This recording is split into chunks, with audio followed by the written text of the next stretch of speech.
સ્વામિનારાયણ ભગવાન આ ધરતી ઉપર ખાલી મંદિરો નથી બાંધ્યા, એની સાથે સાથે માનવતાના કાર્યો અને દરેક લોકોને કઈ રીતે જીવવું એની સમજણ આપી છે.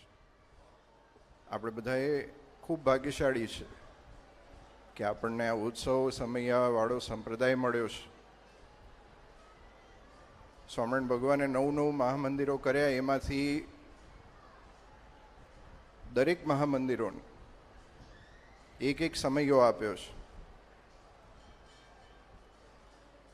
વસંત પંચમી હોય તો મૂડી, ચૈત્રી સમયો હોય તો વડતાલમાં, અને હરિજયંતિ કહેતા કે રામનવમી, બપોરે 12 વાગે રામ ભગવાનનો જ્યારે જન્મ થાય એના એ જ દિવસે રાત્રે 10:10 જ્યારે આપણે સ્વામિનારાયણ ભગવાનનો પણ જન્મોત્સવ ઉજવીએ છીએ.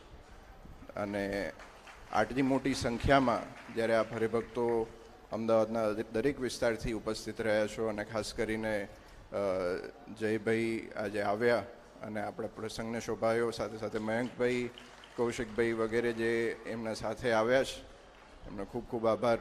અને અમારો તો પારિવારિક નાતો છે અને ઘણો નજીકનો નાતો છે, એટલે એમને ખાસ મને કીધું કે અમારે દર્શન કરવા આવવું છે ખાસ. અને એક પરિવારના સદસ્ય તરીકે જ્યારે એ અહીંયા આજે આવ્યા છે, અને લગભગ ઘણા વર્ષો પછી કાલુપુર મંદિર આપ આવ્યા અને અહીંયા આટલું સરસ જે પ્રસંગ થાય છે એમાં આપ આવે, ખૂબ ખૂબ એ બદલ આભાર. અને મોટા બાપજી કાયમ કહેતા હોય છે, એક વસ્તુ એમની આજે હું યાદ કરીશ કે ધર્મસત્તા અને રાજસત્તા જોડે રહીને જ્યાં સુધી કામ કરે ત્યાં સુધી દેશનો વિકાસ થાય છે. અને એ જ્યારે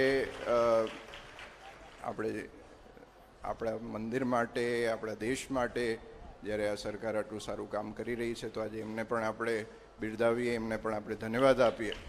અને અંતે સમય ઘણો થઈ ગયો છે. આ બધા હરિભક્તો આતુરતાપૂર્વક ભગવાનના જન્મોત્સવની આરતીની જ્યારે રાહ જોઈ રહ્યા છો, તો ફરી એક વખત અહીંયાના દરેક સવારે 6 વાગ્યાથી જે અખંડ ધૂન ચાલી રહી છે, એમાં જે હરિભક્તોએ લાભ લીધો છે એમને ખૂબ ખૂબ આભાર. અને સાથે સાથે જે યજમાન પરિવાર છે, જેમને આટલું સરસ મંદિરને શોભાયું છે કીર્તન ભક્તિથી, અને આટલું સરસ જે લાઇટિંગ ડેકોરેશન જોઈ રહ્યા છો એનાથી, એમને પણ બધાએ વતી ખૂબ ખૂબ આભાર. તો ફરી એક વખત આજના દિવસે આપણે ભગવાનને એ જ પ્રાર્થના કરીએ કે જન્મદિવસ હોય તો આપણે કંઈક આપવાનું હોય ભગવાનને, મેન્ડેટરી હોય, પણ આપણે બીજું કંઈ નહીં, પણ એમનામાં શ્રદ્ધા અને સમર્પણ ભાવ અને નિષ્ઠા ભગવાનમાં કાયમ રહે, એ આપણે એમને આજે ગિફ્ટ આપવાનું છે.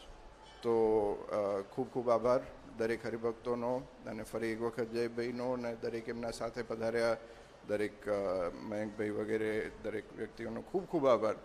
અને ભગવાન આ બધાયનું ખૂબ રૂડું કરે, ખૂબ મંગળ કરે, એ જ આજના દિવસે નારાયણ દેવના ચરણોમાં પ્રાર્થના.